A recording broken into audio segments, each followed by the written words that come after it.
Ushindi ndio huu hapa, umefika nyumbani sasa. Arusha kutokea Dar es Salaam. Tulifurahi mno. Jamani tucheze. Yaani ni uhakika kabisa, haina longo. PMBet ni yenyewe. Ni www.pmbet.co.tz. Sana washukuru ndugu zangu waandishi wa habari. Kwanza kipekee ni mshukuru Mwenyezi Mungu kwa siku ya leo ambayo tumekutana hapa. Ametukutanisha kwa ajili ya kaka yetu, ndugu yetu, rafiki yetu Charles ambaye amemuita kwenye makao yake ya milele.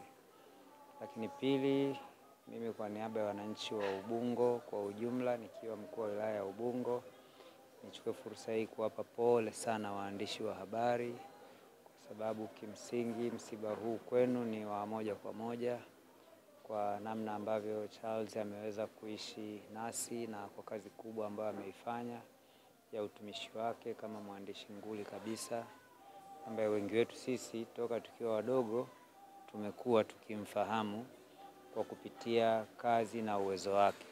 Pamoja na kwamba wengi wetu hatukupata nafasi ya kukutana naye moja kwa moja, lakini amekuwa ni sehemu ya maisha yetu kwa muda wote, hasa katika tasnia ya habari. Na tunamfahamu kwa uwezo wake mkubwa, kwa kipaji chake, kwa mchango wake mkubwa kwa taifa letu.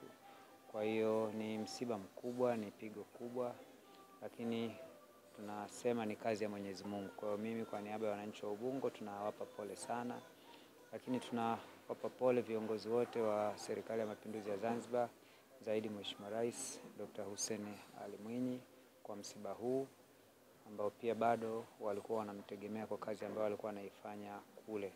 Lakini pia tunampa pole Mheshimiwa Rais Dr. Samia Suluhu Hassan ambaye yeye pia msiba huu unamhusu moja kwa moja kwa niaba ya Watanzania wote.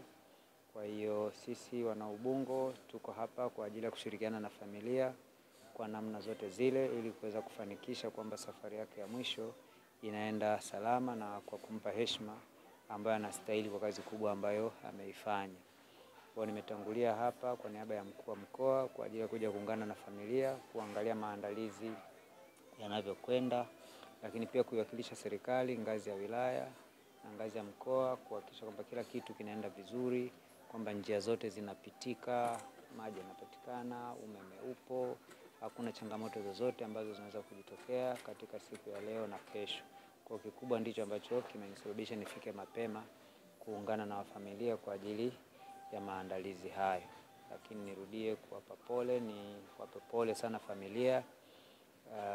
Huwa nachelea kusema kwamba mtu ameondoka mapema kwa sababu wakati anakuja hatakuwa tumezungumza na Mungu kwamba ni lini yeye ataamua kwa mapenzi yake na utayari wake kumchukua mtu. Kwa kikubwa tuseme kwamba ameishi kwa kipindi kile ambacho Mwenyezi Mungu alikuwa amempangia, na sisi wengine tuna wajibu wakati wote wa kujiandaa.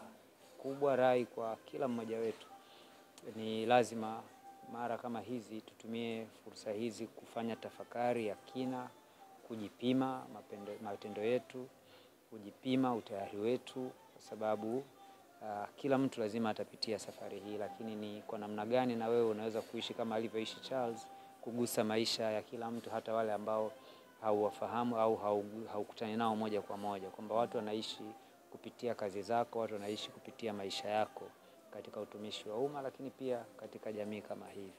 Kwa hiyo sisi sote tuna wajibu huo na tunaamini Mwenyezi Mungu atatupa nguvu na afya ya kuweza kuyatimiza haya.